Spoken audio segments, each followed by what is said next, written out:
Hello everyone. So following up with the lesson that we just did on Zoom, I'm going to explain example 1 to 3. Okay, so first thing, we said that this is the important thing that you need to keep in mind, that the moment as a formula is equal to the force multiplied by the perpendicular distance, where force is in Newton and distance is in meter. Now we have two principles for the moment. First one is called the equilibrium, and it states that all the anti-clockwise moments acting on a seesaw is equal to the clockwise moments. And then you can find what is missing. Okay, and then the second one is that all the upward forces acting on a seesaw should be equal to the sum of all the downward forces acting on the seesaw. This sigma represents the sum. Okay, so first example is we have a seesaw with a couple of forces acting on it and a distance. So we're gonna state the principle of moment. The principle of moment used here, it's that the anti-clockwise moment should be equal to the clockwise moment, knowing that this side represents the anti-clockwise moments and this one represents the clockwise moment. Okay, so first thing is force multiplied by the distance, and you need to keep in mind that the force acting should be or the distance I mean that you need to choose should always be from the force to the pivot. So this is my force, and then from the force you need to go all the way to the pivot, and this distance represents the distance that we need to choose or to use. Okay, so my force here is W, and then my distance is 0.12 for the clockwise. This is my force, and then from the force you should not remove your hand all the way to the pivot. So it's 150 multiplied by 0.23. By doing the calculation, you'll get 34.5. Okay, now we divide 34.5 by 0.12, divided 0.12, and then you will get the W is equal to 287.5 Newton. Okay, second question will get slightly harder, just a bit harder. We have a uniform 2-meter rule that is supported at its center. Now this sentence, I need you to take into consideration this sentence. What does supported at its center mean? It means that if the whole thing is 2 meter, if all of this is 2 meter and it's supported at the center, then from the center to the edge to the end is 2 meter. Is 1 meter. And then from the center to the other end here is another 1 meter. Okay, now we have a force of 230 Newton acting 75 centimeter away from the center. Calculate the force W. Again, anti-clockwise moments should be equal to the clockwise moments, as we said that it's balanced. So the force here is 230 Newton multiplied by the distance, which is 0.75, equals to, so that's my first force, and this is the distance from my force to the pivot. And then that's the second force, and that's the distance from my force all the way to the pivot. And this represents the 1 meter, so times 1. So what is the value or the magnitude of the force is 0.75 multiplied by 230. It's 172.5 Newton.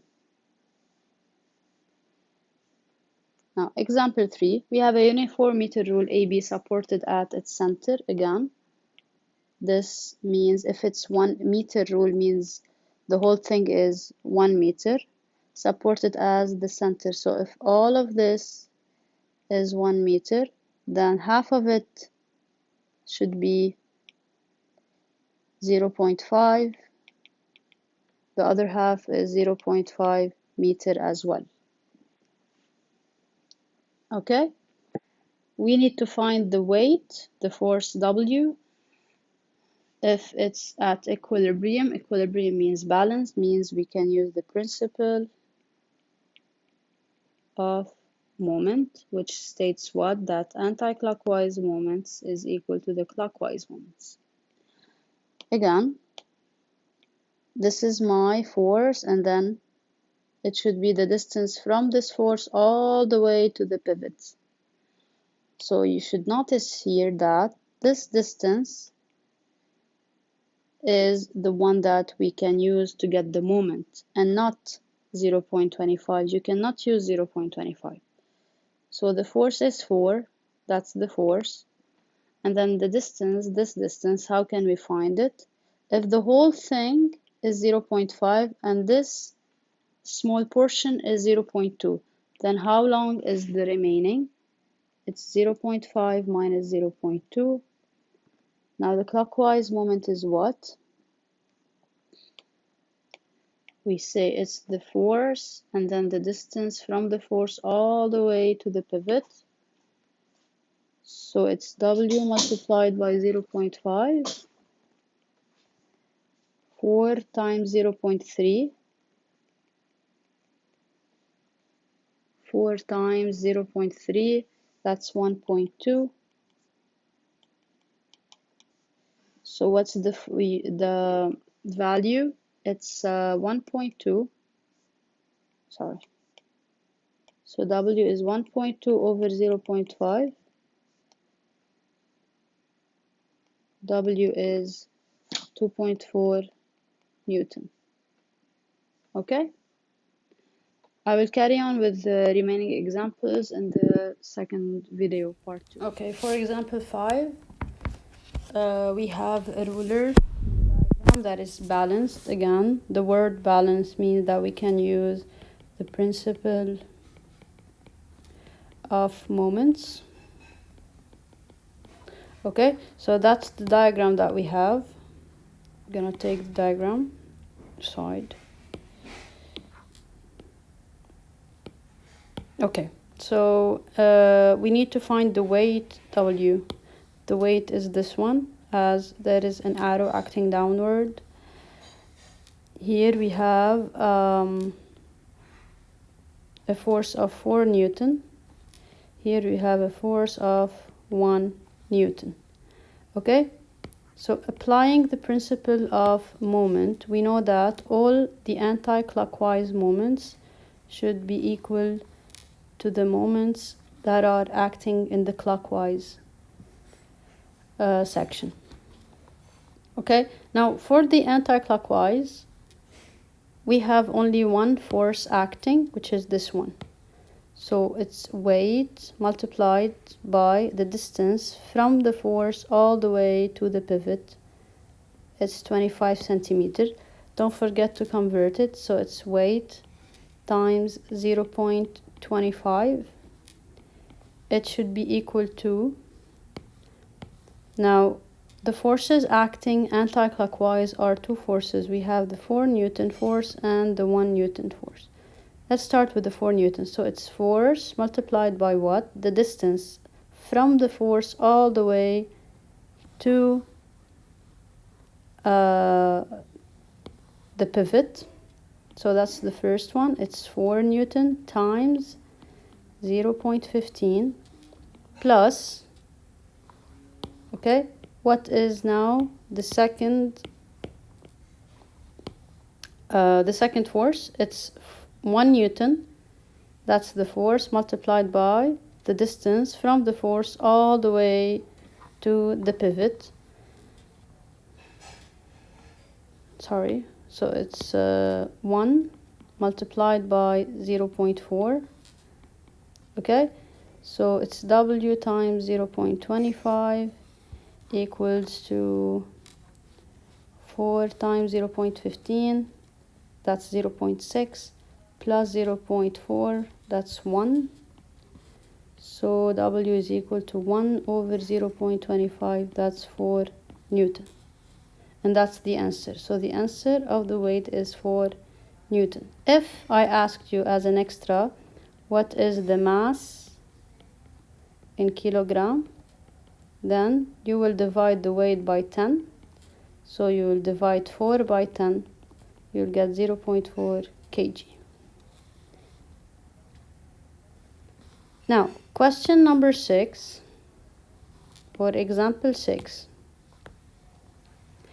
In this example, we need to find two things. We need to find the y, and we need to find, only the y. Okay, so how can we find the y, knowing that, considering that it's an equilibrium? So then, since the seesaw is in equilibrium, we can apply both principles. First one is that anti-clockwise moments equal to clockwise moments. Second one is the sum of the forces acting upwards is equal to the sum of forces acting downwards. Now, since the force y, as you can see, doesn't have a distance acting away from the pivot, so y is a force acting right on the pivot. So the distance away from pivot for y is equal to 0 meter. So the moment of y is equal to 0. So we cannot use the first principle law. We need to use the second one, which is what? Which is all the upward forces should be equal to all the forces acting downwards. Okay, so what are the upward forces? We have y and we have 2 Newton. These are the upward forces. And then what are the downward forces? We have 3 Newton, we have 4 Newton, and we have 7 Newton. So 3 plus 4 plus 7. You find y. It's 12 Newton. Okay, now, first let's start with stating the principle of the moment, just to keep them there. The first one is anti-clockwise moment should be equal to the clockwise moment. Second one states that the sum of the forces acting upwards should be equal to the sum of the forces acting downwards. Remember that any force acting on the pivot doesn't have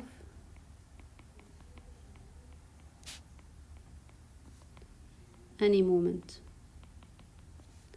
Okay, so our force y is acting at the pivot.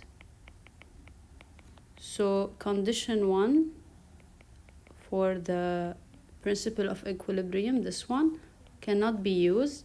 We have to use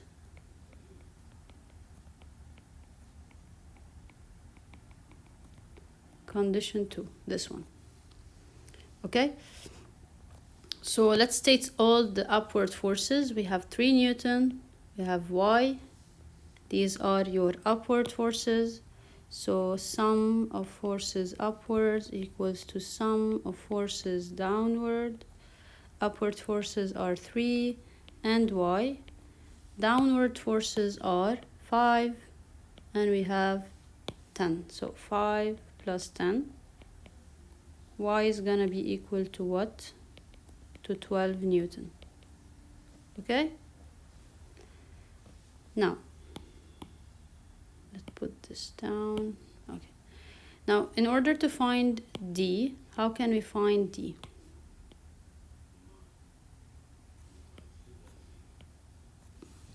Now we need to find the distance D. Since the distance D is associated to this force, then we can use condition 1 in order to find the distance.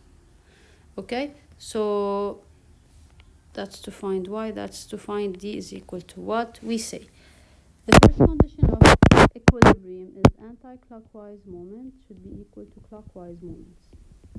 Okay, now what are the forces acting anti-clockwise? This is the anti-clockwise moment, and that's the clockwise moments. Okay,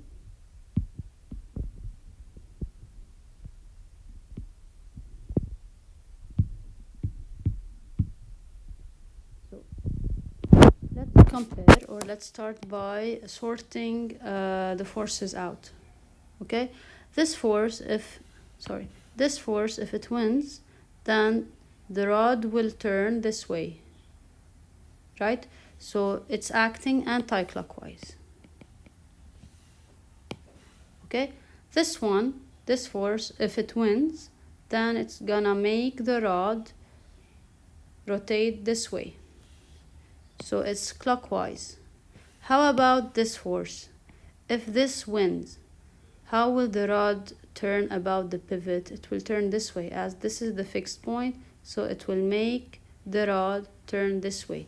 So does it act clockwise or anti-clockwise? It's acting clockwise. So even if it's from the left side, from this side of the question, you still need to state in which way the rod will turn if this force actually wins. Okay, so what is now the anti-clockwise moment? The anti-clockwise moment is only the 5 Newton force multiplied by what? Again, let us remove all of these things and let's return back to, yes. So that's the force. We need to find the distance from the force all the way to the pivot. So it's 8 equals to what? The clockwise moments, that's the first clockwise moment. It's the force multiplied by the distance from the force all the way to the pivot. So it's d. It's gonna be 10 multiplied by d, which we need to find, plus it's the force multiplied by the distance from the force all the way to the pivot. It's 4. So 3 times 4. So by solving the whole thing, we will find that this is 40, that's 10d, and that's 12.